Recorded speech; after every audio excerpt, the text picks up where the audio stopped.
Hello, good afternoon everyone. आज पढ़ेंगे अपन structure, संरचना और कार्य की किसकी कशाभिका और पक्षाभिका की सीलिया और फ्लैजेला के फंक्शन और उसका स्ट्रक्चर के बारे में आज अपन डिस्कस करेंगे इस वीडियो लेक्चर के थ्रू। सीलिया एंड फ्लैजेला डेफिनेशन, ठीक है ना।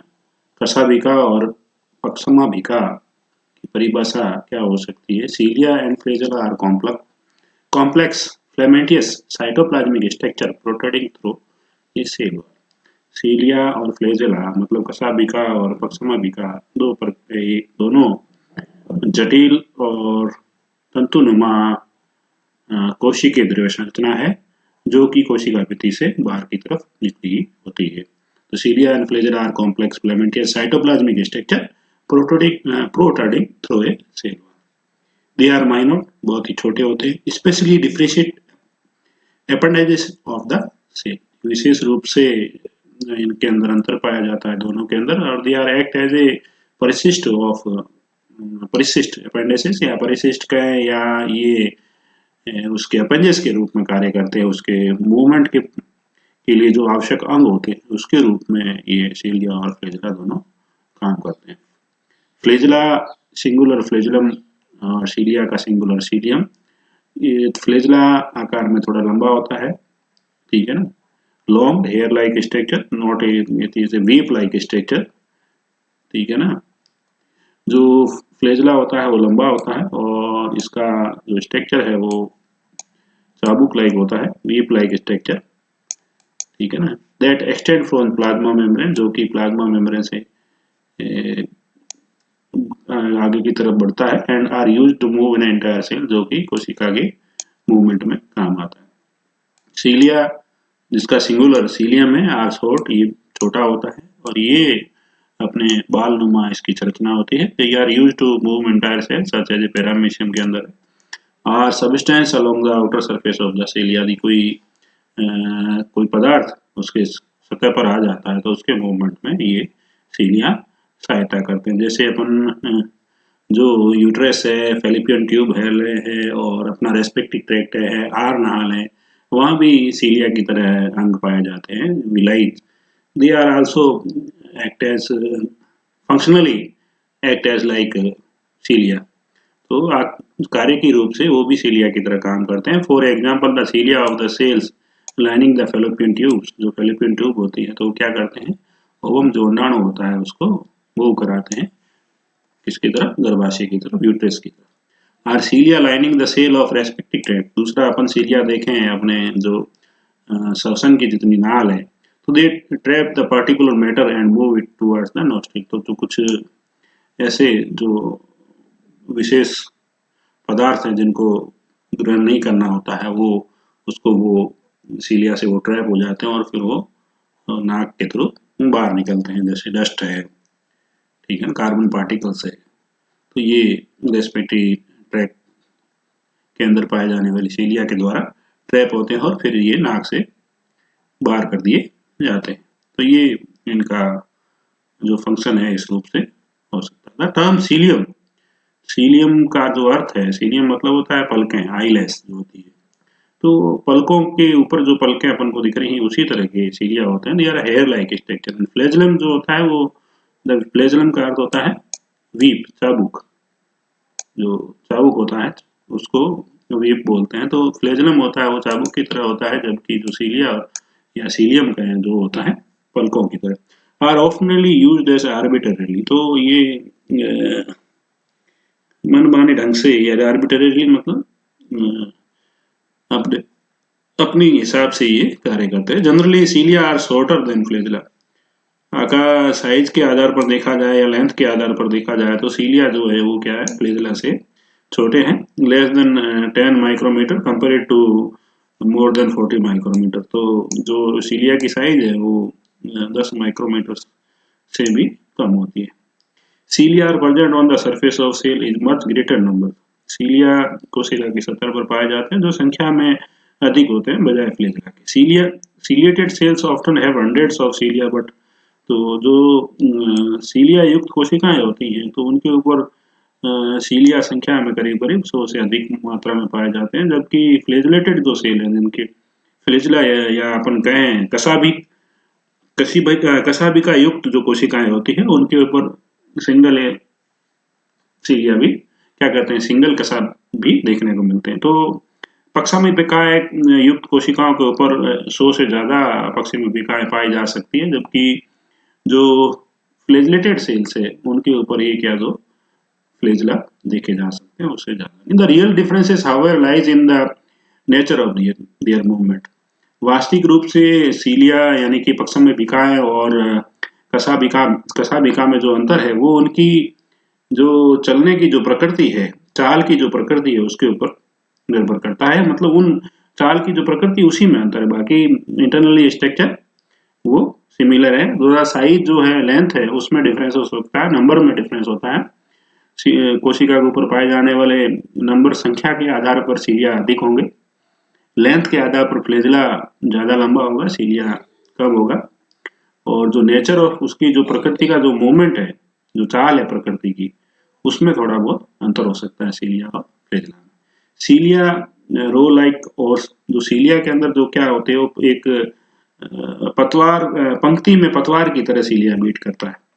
एंड द मूवमेंट इज बाईफेसिक, जो सीलिया का जो मूवमेंट होता है वो बाईफेसिक होता है, दो फेज पाए जाते हैं उसके अंदर। एक इफेक्टिव स्ट्रोक होता है, एक रिकवरी स्ट्रोक होता है। ठीक है, एक इफेक्टिव स्ट्रोक होता है जहां आपने पैरामीशियम के अंदर यदि मूवमेंट आपने पढ़ा है, यदि आपने वो मूवमेंट जहां पर मैंने बताया था ये वीडियो लेक्चर के थ्रू, उसको अभी आपने देखा हो तो आपने उसके अंदर इफेक्टिव और रिकवरी स्ट्रोक देखे होंगे सीलिया के मूवमेंट के अंदर। तो ये इनके अंदर द्विव्यवस्था पाई जाती है, बाईफेस पाए जाते हैं। Effective stroke in which cilium held rigid, जिसमें क्या होता है जो पक्षामेपिकाएं हैं वो थोड़ी कठोर हो जाती है और नीचे की तरफ जहां उसका रूट बेस है, आधार है, वहां पर वो थोड़ा सा बेंड हो जाता है। और रिकवरी स्ट्रोक में in which the bend formed at the base process out of the tip, और जो नीचे बैंड हुआ है वो ऊपर की तरफ उसके सिरे पे चला जाता है, तो रिकवरी स्ट्रोक में। तो ये जो इफेक्टिव और रिकवरी स्ट्रोक है, दो स्ट्रोक होते हैं सीलिया के अंदर मूवमेंट के समय, effective stroke and recovery. Flagella रिगल लाइकेल, तो फ्लेजला जो है ईल होती है उसकी तरह मूवमेंट करता है, सर्पेंटाइन मूवमेंट जो होता है इस तरह।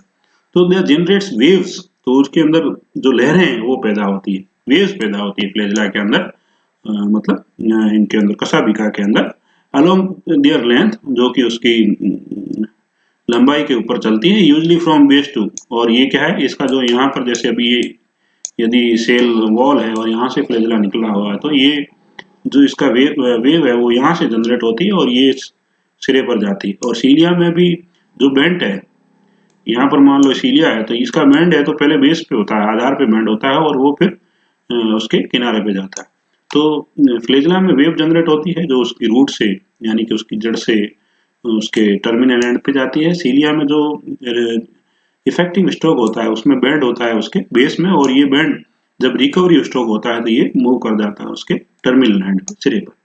तो ये दोनों के जो एक सिंपल जो डिफरेंस है वो इसकी मूवमेंट, नेचर ऑफ मूवमेंट में इन दोनों में देखा गया। Thus the movement of water by flagellum is parallel. और जो जैसे मूवमेंट की बात करें फ्लेजलम की, तो फ्लेजलम में जो मूवमेंट होता है वो उसके क्या होता है, पानी का जो लहरें, पानी का जो मूवमेंट होता है उसके पैरेलल होता है, उसके बराबर। जैसे पानी इधर मूव कर रहा है तो उस फ्लेजला भी पैरेलल मूव करता है, जो आगे आने वाली स्लाइड के अंदर अपन डायग्राम के थ्रू इसको समझने की कोशिश करेंगे। जबकि सीलिया का मूवमेंट देखें तो वो क्या होता है, परपेंडिकुलर होता है। सीलिया ऐसे बेट करते हैं तो पानी इस तरह मूव करता है, तो ये परपेंडिकुलर हो जाता है। ये सीलिया इस तरह है तो ये सीलिया के परपेंडिकुलर हो जाता है। पानी का यदि मूवमेंट इस तरफ है तो सीलिया यूं यूं बीट करेंगे, इस यूं यूं बीट करेंगे, तो ये इसके परपेंडिकुलर होता है। जबकि जो फ्लेजलम है वो यूं यूं बीट करता है तो पानी, तो ये इसके पानी के जो मूवमेंट है उसके पैरेलल होता है फ्लेजलम का मूवमेंट, और सीलिया का जो मूवमेंट है वो उसके परपेंडिकुलर होता है। स्ट्रक्चर ऑफ जो अपन इनकी दोनों की संरचना देखें सीलिया और फ्लेजला की, तो इंटरनल जो आंतरिक इनकी संरचना है वो दोनों की एक जैसी है। अब यहाँ आप देखेंगे तो ये यहाँ से इसका मूवमेंट होगा, तो ये इसका जो मूवमेंट यहाँ से वेव शुरू होगी वो मूवमेंट वो कहाँ जाएगी, तो उसके किनारे की तरफ जाएगी। और वही अपन सीलिया में देखें तो ये जो यहाँ बैंड हुआ है ये कब हुआ, इफेक्टिव स्ट्रोक में हुआ। जब रिकवरी स्ट्रोक हुआ तो ये मूवमेंट जो है ये इसके सिरे पे चला गया और सिरे पे जाते जाते ये एकदम सीधा हो गया। लास्ट बीट है सीलिया की, और ये फर्स्ट बीट है तो ये फर्स्ट, ये सेकंड, ये थर्ड, ये फोर्थ बीट, ठीक है ना, ये fifth beat, this one is sixth beat, is the 7 bit, is the 8, is the 8th position of the cilia beating. यहाँ से यदि इसने सीलिया ने बीटिंग करना शुरू किया है, मूवमेंट करना शुरू किया तो ये फर्स्ट है। तो ये चारों के चारों किसके हैं, इफेक्टिव स्ट्रोक के हैं, और ये वापस रिकवरी स्ट्रोक है। मतलब ये आप सीलिया पुनः अपनी अवस्था में अपने आप को लेके आ रहा है, दैट वन इज रिकवर कर रहा है अपने आप को, ठीक है ना। तो ये क्या हुआ, अब ये इसका इधर मूवमेंट हुआ तो सीलिया कैसे बीट कर रहे हैं, इसलिए इधर कर रहे हैं। तो ये क्या है, परपेंडिकुलर है, जबकि पानी का डायरेक्शन यूं है तो ये यूं है, तो ये इसके क्या है, पैरेलल है। इसका मूवमेंट फ्लेजलम का जो, ठीक है ना, जो क्या कहते हैं कसाबिका, उसका जो मूवमेंट है वो पानी के पैरेलल है, जबकि पक्समा बिका है उसका जो मूवमेंट है वो पानी के परपेंडिकुलर है। अब इसके आंतरिक संरचना की अपन बात करें तो जो पोजीशन है इसके परिधि में पाए जाने वाले जो माइक्रोट्यूब्यूल्स है वो 9 होते हैं, और सिंगल माइक्रोट्यूब्यूल डबल में होता है, और जो सेंटर में है वो सिंगल ही होते हैं, और इसका 9+2, तो ये पेरिफेरल माइक्रोट्यूब्यूल्स, ठीक है ना, और ये है सेंट्रल माइक्रोट्यूब्यूल। तो सेंट्रल में 2 होते हैं, और जबकि वो सेंट्रल में जो होते हैं वो सिंगल होते हैं, और जो परिधि पर है वो डबल है, ठीक है ना। और इसमें भी ये इसको ए प्रोटोप्लामेंट कहा जाता है, और जबकि दूसरा वाला इसको बी प्रोटोप्लामेंट कहा जाता है। तो ये 1 2 ऐसे करके ये पूरे 9 होते हैं, और ये डबलेट में ऐसे होते हैं, तो इसलिए जो पेरिफेरल वाले हैं 9, इसलिए इसको ब्रैकेट में 2 लिखा है, और सेंटर में 2 माइक्रोट्यूब्यूल्स है तो इसको 2 लिखा है, 9+2, और 9 पर्टिकुलर माइक्रोट्यूब्यूल जो है ये 2 में होते हैं, ठीक है ना। अब ये यहाँ पर सेंट्रल शीथ होती है, ये सेंट्रल शीथ के साथ रेडियल स्पोक के साथ जो ए प्रोटोप्लामेंट्स है वो जुड़ा हुआ होता है। ये रेडियल स्पोक है, और ये जो है ये रेडियल नोब है, और ये है इनर शीथ है, जो किसके चारों तरफ है, आंतरिक जो आवरण है वो जो केंद्र में पाए जाने वाले 2 माइक्रोट्यूब्यूल्स उसके चारों तरफ एक शीथ पाई जाती है, जिसको कहा जाता है इनर शीथ या सेंट्रल शीथ। और वो शीथ जो ए प्रोटोप्लामेंट है, बाहर वाले जो परिधि पर पाए जाने वाले 2 माइक्रोट्यूब्यूल्स के पहला वाला जो ए प्रोटोप्लामेंट है उसके साथ रेडियल स्पोक के साथ जो इनर वाली शीथ है वो जुड़ी हुई रहती है, ठीक है। और ए के ही जो ए प्रोटोप्लामेंट है उसके ही 2 भुजाएं पाई जाती हैं, यहाँ पर आर्म पाई जाती है जिसको बोलते हैं, ठीक है। और ये जो परिधि पर पाए जाने वाले हैं ये दोनों आपस में किससे होते हैं, नेक्सिन से, ये आपस में दोनों नेक्सिन से जुड़े हुए होते हैं। तो inner sheath, nexin, radial spoke, central microtubules, ये बाहर वाली ये प्लाज्मा मेम्ब्रेन, और डायनिन आर्म जिसको बोलते हैं, मैंने कहा भुजा होती है ए के, ये ए है प्रोटोप्लामेंट्स है, तो ये बी प्रोटोप्लामेंट है। तो ए प्रोटोप्लामेंट ही आंतरिक जो आवरण है उससे जुड़ा हुआ होता है रेडियल स्पोक के द्वारा, और ए प्रोटोप्लामेंट के ही आर्म पाई जाती है जिसको डायनिन आर्म कहते हैं। आर्म मतलब भुजा, डायनिन भुजा कहते हैं, जो मूव करती है एटीपी की जो एनर्जी मिलती है एटीपी से, तब ये मूव करते हैं। और ये आ गया ना ए ट्यूबुलिन और बी ट्यूबुलिन, ठीक है ना, ये डबलेट माइक्रोट्यूब्यूल्स, और बीच वाली जो है सिंगलेट माइक्रोट्यूब्यूल्स। सेंट्रल जो माइक्रोट्यूब्यूल्स है वो क्या है, सिंगलेट है, जबकि परिधि वाली है माइक्रोट्यूब्यूल्स वो क्या है, डबलेट है। तो यहाँ पर plasma membrane, peripheral microtubules, central microtubules, radial spoke, inner sheath, nexin, dynein arms, ये इसके आंतरिक स्ट्रक्चर में अलग अलग पार्ट है। Despite their different patterns of beating, अपन उसके बीटिंग की बात करें तो cilia and flagella are indistinguishable structure. All the cilia and flagella are built on a common fundamental plan. ठीक है ना, जो इसका आंतरिक संरचना है वो दोनों की एक जैसी है। ये बंडल ऑफ माइक्रोट्यूब्यूल कॉलेड एक्सोनोम, पूरा एक जो लट्ठा है या अपन कहें गट्ठा है, वो बंडल है वो माइक्रोट्यूब्यूल्स का वो क्या कहलाता है, एक्सोनैम कहलाता है। 1 to 2 नैनोमीटर इन लेंथ, और वो 1 से 2 नैनोमीटर की लंबाई का होता है, 0.2 माइक्रोमीटर के डायमीटर को। Is surrounded by the membrane that is part of the plasma membrane, जो बाहर से घिरा हुआ है, अपन ये देखा ये क्या है, प्लाज्मा मेम्ब्रेन है। The axoneme is connected with the basal body, और इसका जो एक्सोनैम है, ठीक है ना, वो किससे कनेक्टेड है, बेसल बॉडी से कनेक्टेड है। आगे वाला डायग्राम में आना, intracellular granule lining the cell cortex and which originated from the centriole, और वो क्या है, किससे उत्पत्ति हुई है उसकी, बेसल बॉडी की सेंट्रियोल से उत्पत्ति हुई, जिसको अपन पहले पढ़ चुके हैं, सेंट्रियोल और basal body. Each axoneme is filled with the ciliary matrix, और हर एक एक्सोनैम किससे भरा हुआ है, सिलियरी मैट्रिक्स से भरा हुआ है। In which are embedded 2 singlet microtubules each with a 13 protofilament and 9 outer pair of microtubules. अब वो अंदर की तरफ एम्बेडेड है, बीच में केंद्र में कितने हैं, सिंगलेट माइक्रोट्यूब्यूल्स, ठीक है ना। ये जो बीच वाले हैं ये सिंगलेट है, और इन हर एक के अंदर क्या है, 13 माइक्रोफिलामेंट, ठीक है ना, या प्रोटोफिलामेंट्स कहें, या अपन सब माइक्रोट्यूब्यूल्स कह सकते हो। तो सेंटर में जो सिंगलेट माइक्रोट्यूब्यूल्स पाए जा रहे हैं, उस प्रत्येक के अंदर ये जो रेड के डॉट लग रहे हैं ना, ये सब फाइबर डिनोटेड करते हैं। तो बीच में पाए जाने वाले जितने भी जो माइक्रोट्यूब्यूल्स, उस प्रत्येक के अंदर 13 सब माइक्रोट्यूब्यूल्स है, जबकि बाहर की तरफ जो ए और बी जो सब माइक्रोट्यूब्यूल्स है, उसमें ए के अंदर 13 है, जबकि बी के अंदर कितने हैं, 11 है, ठीक है ना। इसके अंदर 13 है और बी के अंदर 11 सब माइक्रोट्यूब्यूल्स, ठीक है ना, जिसको 13 प्रोटोप्लामेंट्स यहाँ कहा जा रहा है। 9 outer pair of the microtubules called it doublet, जो बाहर वाली है वो क्या है, डबलेट है, बीच अंदर वाली क्या है, सिंगलेट है, जो बीच में है वो सिंगलेट है, और जो बाहर की तरफ है वो डबलेट फॉर्म में, ए और B. This recurring motif is known as 9+2, इसको 9+2 ये अपन इसको माने जो डबलेट है, ठीक है ना, डबलेट मतलब यहाँ डबलेट लिखो या 2 लिखो, या यहाँ पर डबलेट लिख सकते हैं, प्लस जो 2 वाली है वो क्या है, सिंगलेट है, यहाँ पर आप इसको सिंगलेट कर सकते हो, ठीक है। तो 9+2, और 9 को यहाँ डबलेट के साथ आप ये भी लिख सकते हो कि 9 पेरिफेरल डबलेट और +2 सेंट्रल सिंगलेट, यानी कि केंद्र में जो 2 माइक्रोट्यूब्यूल पाई जाती है वो सिंगल होती है, और जो परिधि पर 9 माइक्रोट्यूब्यूल पाई जाती है वो डबल फॉर्म में होती है। The ultra structure of cilia and flagella की बात करें तो ये इसका ये बाहर वाला जो इसको जो यहाँ से बेसल बॉडी से निकलता है, नॉन एज एक्सोनैम, ये प्लाज्मा मेम्ब्रेन है जो इसके साथ साथ इसके चारों तरफ भी पाई जाती है। ये बेसल बॉडी है, ठीक है ना, और ये सारे पहले ही आ गए हैं आपके रेडियल, ठीक है, डायनिन आर्म, नेक्सिन जो परिधि पर पाए जाने वाले माइक्रोट्यूब्यूल्स उसको आपस में जोड़ता है। जो अंदर की तरफ सेंटर में केंद्र में जो माइक्रोट्यूब्यूल्स होती है सिंगलेट, उसके चारों तरफ एक शीथ पाया जाता है जिसको इनर शीथ बोलते हैं। वो इनर शीथ बाहर वालों से कनेक्टेड होती है रेडियल स्पोक से, और वहाँ रेडियल स्पोक के ऊपर एक नोब लाइक स्ट्रक्चर पाया जाता है पिन की तरह, उसको रेडियल नोब भी कहते हैं।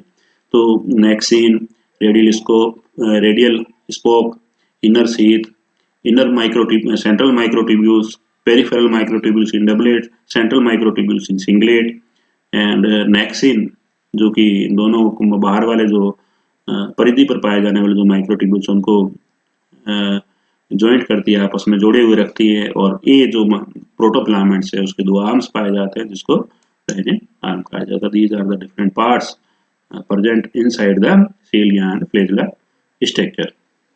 Each doublet contains one complete microtubule called the A and A fiber containing all we already discussed। जो A microtubules है उसके अंदर 13 प्रोटोप्लामेंट्स होते हैं, और जो B सब फाइबर है उसके अंदर 11 प्रोटोप्लामेंट है। सब फाइबर A has 2 डायनिन आर्म, ये भी अपन ने बात कर ली। जो A माइक्रोट्यूब्यूल्स है ये सब फाइबर है, यानी कि जो परिधि पर पाए जाने वाले माइक्रोट्यूब्यूल्स है उसके अंदर सब फाइबर है, सब फाइबर ए, सब फाइबर बी।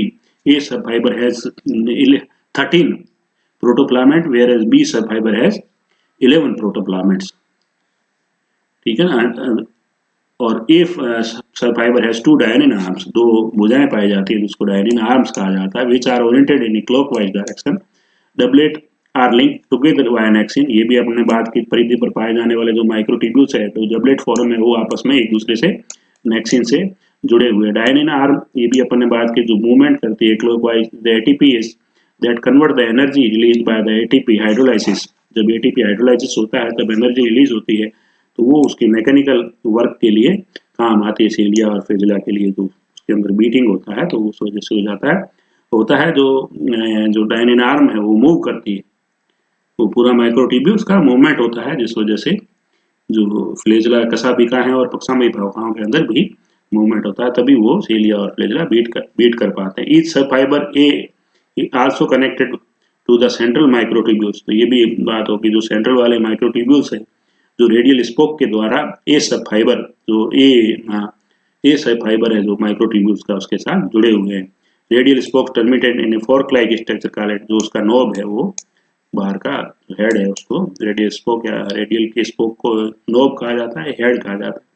जैसे यहाँ पर ए सब फाइबर है और ये बी सब फाइबर है और सेंटर में दो माइक्रोट्यूब्यूल्स है, तो जो ए सब फाइबर है वो रेडियल स्पोक के साथ, जो अंदर में पाए जाने वाले उसके चारों तरफ एक इनर शीथ पाई जाती है, उसके साथ ये जुड़े हुए होते हैं। और ये रेडियल स्पोक कनेक्टेड करती है इनर शीथ को बाहर वाले जो परिधि पर माइक्रोट्यूब्यूल्स पाए जाते हैं उसके अंदर ए वाले सब फाइबर के साथ, ना कि बी वाले को। एक ही डायनिन आर्म है और एक ही रेडियल स्पोक है जो इनर शीथ से जुड़ती है, ठीक है। और 20 और ए सब फाइबर में अंतर यह है कि बी के अंदर 11 प्रोटोप्लामेंट्स है और ए के अंदर 13 प्रोटोप्लामेंट्स पाए जाते हैं। This regular arrangement of microtubules and associate protein with the 9 way pattern is also seen in centriole. तो 9 वे का जो पैटर्न है वो सेंट्रियोल और बेसल बॉडी में भी देखने को मिलता है, लेकिन उनके अंदर डिफरेंस है। वहां पर 9+0 है और यहाँ पर क्या है, ये ट्रिपलेट फॉर्म है और यहाँ पर कुछ भी नहीं है सेंट्रल में, ये ट्रिपलेट फॉर्म है। ये बेसल बॉडी और सेंट्रियोल का है, जबकि 9+2 है ये किसका है, सीलिया और फ्लैजेला का है। तो 9 क्या होता है, वो डबलेट में होता है। यहाँ पर 9 क्या है, ट्रिपलेट में, सीलिया बेसल बॉडी और सेंट्रियोल में। जबकि सीलिया और फ्लैजेला में जो 9 है वो डबलेट है और सेंट्रल में 2 माइक्रोट्यूब्यूल्स हैं, जबकि बेसल बॉडी और सेंट्रियोल में नहीं मिलेंगे। सीलिया और फ्लैजेला में सेंट्रल के अंदर 2 माइक्रोट्यूब्यूल्स मिलेंगे। But unlike centriole, cilia and flagella have a central pair of microtubules, so that the overall structure is called 9+2 axonal. Eukaryotic flagella diverse from prokaryotic in a composition.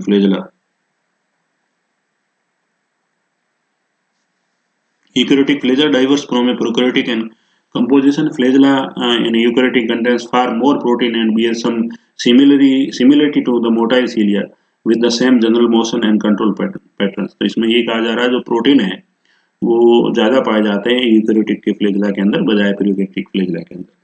Similar to the motile cilia with the eukaryotic flagella diverse from prokaryotic in composition. जो prokaryote के अंदर जो flagella पाए जाते हैं उसमें और eukaryotic की फ्लैजेला के कंपोजिशन में बहुत सारा डिफरेंस देखा गया है। Flagella in eukaryotic contain far more protein. जो यूकैरियोटिक के अंदर जो फ्लैजेला पाया जाता है उसके अंदर अधिक मात्रा में प्रोटीन पाए जाते हैं। And bear same similarity in motile cilia, और जो मोटाइल सीलिया है उनके अंदर सिमिलिटी पाई जाती है with the same general motion and control pattern.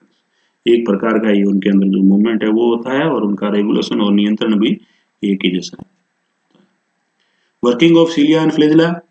सीलिया पक्षाभिका और कशाभिका का जो वर्किंग है, काम कैसे करते हैं प्रोकैरियोट और यूकैरियोट के अंदर।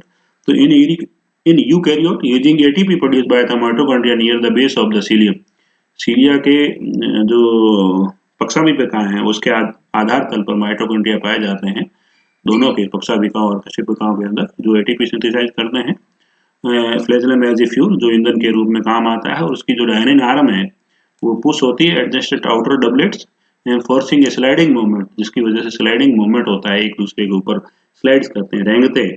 तो occurs between the adjacent other doublets, तो जो पास वाली डबलेट है, ठीक है ना, तो वो डायनिन आर्म की वजह से मूव करती है, जिसकी वजह से सीलिया बीट करवाते हैं। Because the arms are activated in strict sequence both around and along the axoneme, and because the movement of sliding is restricted by the radial spoke and inner doublet links, sliding is converted into bending. तो ये देखा गया है कि जो mitochondria पाए जाते हैं कशाभिकाओं के और पक्षाभिकाओं के आधार तल में, वो माइटोकॉन्ड्रिया क्या करते हैं, एटीपी रिलीज करते हैं, और वो एटीपीज की सहायता से हाइड्रोलाइज हो जाती है, और हाइड्रोलाइज से जो एनर्जी जो मिलती है उसकी वजह से जो डायनिन आर्म पाए जाते हैं किसके अंदर, ए साइड फाइबर के अंदर, वो मूवमेंट करते हैं क्लॉकवाइज, जिसकी वजह से जो स्लाइडिंग मूवमेंट्स होता है वो आगे वाले को पीछे वाले से आगे वाले को धकेल, because the arms are activated in strict sequence both around and along the axoneme, along उसके सराउंडिंग में भी, चारों तरफ भी, और उस एक्सोनेम के एक साथ साथ भी वो मूवमेंट करती है। The because the amount of sliding is restricted by the जो रेडियल स्पोक जो एक प्रोटोप्लाज्मेंट के साथ जुड़े हुए हैं, वो उसके जो मूवमेंट को है वो कंट्रोल करते हैं। In a doublet links sliding is converted into bending. जो जब वो खींचते हैं, खिंचाव आता है, उसको रोकते हैं किसको, ये प्रोटोप्लाज्मेंट को, तो खिंचाव की वजह से जो इनर डबलेट है वो क्या करता है, बेंडिंग क्रिएट करता है, जो सीलिया और फ्लैजेला के बीच में जो वेव्स क्रिएट होती है, which is due to bending formation. जब बेंड आ जाता है रेडियल स्पोक में, या रेडियल स्पोक एक माइक्रोप्लाज्मेंट को रोकने की कोशिश करता है, तो उनके बीच में बेंडिंग जनरेट होती है। In prokaryote bacterial flagella use A fundamentally different mechanism. Prokaryote के अंदर देखा जाए तो थोड़ी अलग मैकेनिज्म देखने को मिलती है, like the propeller of boat, जो बोट का जो मूवमेंट होता है नाव का, the motion of the bacterial flagella is entirely driven by the rotary motor at its base. तो रोटरी मोटर जो उसके आधार में पाई जाती है उसके अनुसार इनका मूवमेंट देखा गया है, जिस तरह से जो बोट में कैसे मूवमेंट होता है वैसे होता है। The bacterial flagella itself is spliced piece of extra cellular cell wall. तो जो बैक्टीरिया के अंदर जो क्या पाया कशाभिकाएं जो पाई जाती हैं, वो एक विशेष प्रकार का जो एक्स्ट्रा सेलुलर सेल के बाहर की तरफ जो भित्ति होती है उसका एक विशेष भाग होता है, मेड ऑफ वन प्रोटीन फ्लैजेलिन, जो कि एक ही प्रोटीन से बना होता है जिसको फ्लैजेलिन कहते हैं, that has no similarity to the tubulin iron, जिसकी किसी भी प्रकार से जो ट्यूबुलिन और डायनिन से कोई समानता नहीं है। Cilia and flagella are full of cytosol and all the way to their tips and use the ATP in the cytosol, so generate force all the way along their length। तो इन bacteria के अंदर जो इनका movement जो generate होता है वो cytosol से जनरेट होता है, उसकी कोशिका द्रव्य से जनरेट होता है। जबकि अपन प्रोकैरियोट के अंदर देखें तो जो डायनिन आर्म है वो मूवमेंट क्रिएट करती है। तो एटीपी इसके साइटोसोल से जो एटीपी मिलता है वहीं से जो मूवमेंट होता है, तो वो उसकी पूरी जो लेंथ है सीलिया और फ्लैजेला की, तो उसकी पूरी लेंथ के साथ मूवमेंट चलता है। तो ये मेन डिफरेंस है। और दूसरा जो प्रोटीन है वो सिंगल यहाँ फ्लैजेलिन प्रोटीन है, जो कि ट्यूबुलिन और डायनिन से बिल्कुल हैज नो सिमिलरिटी, उनके साथ किसी प्रकार की समानता नहीं है। तो ये प्रोकैरियोट और यूकैरियोट के फ्लैजेला में और सीलिया में डिफरेंस है। Cilia and flagella are full of cytosol, जो कि पूरे कोशिका द्रव्य से अंदर से भरे हुए, all the way of their tips and use the ATP in the cytosol to generate force तो all the way along their length, जो पूरा उसकी लेंथ के साथ उसका मूवमेंट चलता है। The bacteria flagellum itself is splashed piece of extracellular cell wall made of one protein that has no similarity to the tubulin and dianin. Cilia and flagella are full of cytosol all the way to their tips and use the ATP in the cytosol to generate force all the way along their length। तो इनका movement और energy है वो कोशिका द्रव्य से इनको मिलती है। Function of cilia are used in the locomotion, isolated cells such as a certain protozoa paramecium के अंदर locomotion में सहायता करता है। Motile cilia use their rhythmic undulation to sweep away the substances, जो पदार्थ यदि किसी सेल के अंदर है, यदि किसी सेल का स्तर बना हुआ है किसी अंग का, किसी सिस्टम का, तो जो सबस्टेंस उसकी सतह पर आता है उसको वो बाहर कर देती है, स्वीप आउट कर देती है। एज क्लियरिंग डर्ट, गंदगी को साफ करता है, डस्ट को साफ करता है। Micro organism to prevent disease, micro organisms को नहीं आने देता है, अंदर प्रवेश नहीं करना था, रोग को भी रोकता है। Cilia play role in the cell cycle as a well as animal development such as in the heart. तो सीलिया का अपना सेल साइकिल में भी रोल है, as well as animal development में भी रोल है, such as in the heart. Cilia selectively allow certain protein to function properly। Cilia कुछ प्रोटीन्स को अलाउ करता है जिस वजह से उनके अंदर कार्य उसका अच्छी तरह से हो पाता है। Cilia also play role in cellular communication, कोशिका के जो संचार है उसमें भी सीलिया अपनी भूमिका निभाता है। मॉलिक्यूल ट्रैफिकिंग ट्रैफिकिंग में भी ये सहयोग करता है cilia. Non motile cilia serve as a sensory apertures, जो मूवमेंट नहीं करते हैं जो सीलिया, वो संवेदनांक के रूप में भी कार्य करते हैं। डिटेक्टिंग सिग्नल, जो कि सिग्नल्स को डिटेक्ट करते हैं। They crucial roles in sensory neurons, sensory जो न्यूरॉन्स होते हैं उसमें भी ये अपना भूमिका अदा करते हैं। Non motile cilia can found in the kidney to sense urine flow, kidney के अंदर भी न चलने वाले सीलिया क्या कहते हैं पक्षापेखाएं देखी गई है जो कि यूरिन के फ्लो को सेंस करती है। As well as in the eyes of photoreceptor of the retina, जो फोटो आंखों की जो रेटिना जो फोटो रिसेप्टर आईज है ऑफ द रेटिना, वहां पर भी ये अपना भूमिका अदा करते हैं। They also provide habitats or recruitment areas for symbiotic microbiomes in animals, ये हैबिटेट मतलब आवास भी प्रदान करते हैं जो सहजीवी माइक्रो सूक्ष्म जीव होते हैं उनके लिए। Cilia have also been discovered in a participate in a vesicular secretion of ectosomes, तो एक्टोसोम्स के सीक्रेशन में भी ये अपना भूमिका अदा करते हैं। Function of flagella, flagella are generally used for the locomotion, ये भी locomotion such as the spermatozoons and euglena, euglena और स्पर्मेटा के अंदर जो सीलिया पाए जा क्या कहते हैं फ्लेजला पाए जाते हैं, वो उसके मूवमेंट के लिए भी काम आते हैं। Flagella have an active role in aiding self feeding and eukaryotic production, जो प्रजनन में भी और कोशिका के भोजन ग्रहण करने में भी फ्लेजला अपनी भूमिका अदा करते हैं। In prokaryotes such as bacteria, flagella serve as a propulsion mechanism, they are chief way for bacteria to swim, bacteria के मूवमेंट के लिए तरल पदार्थ के अंदर यानी इनको स्विम करना है तो बैक्टीरिया और प्रोकैरियोटिक जो बैक्टीरिया है उसके लिए फ्लेजला हेल्प करते हैं। It also provide mechanism for pathogenic bacteria to aid a colonise host and therefore transmitting disease, तो इट आल्सो प्रोवाइड एक मैकेनिज्म प्रदान करते हैं जो पैथोजेनिक बैक्टीरिया रोग फैलाने वाले जो बैक्टीरिया होते हैं to aid in colonising host, जो कि पोषक के अंदर अपने आप को कॉलोनाइज कर पाते हैं, जो कि एक पीढ़ी से क्या कहते हैं डिसीज को ट्रांसमिट कर पाते हैं। Flagella also function as a bridges or scaffolds for addition to host tissue, जो पोषक है उसके ऊतकों में चिपकने के लिए, वहाँ एडिशन होने के लिए भी जो ये है ब्रिज के रूप में काम करते हैं फ्लेजला। तो ये फ्लेजला का स्ट्रक्चर, कसाबी विकार, पक्षी पंखों का आकार और इंटरनल स्ट्रक्चर उनका, और किस किन कार्यों में ये अपना रोल अदा करते हैं। इसी के साथ ये structure and function of cilia and flagella का टॉपिक यही खत्म होता है। Thank you.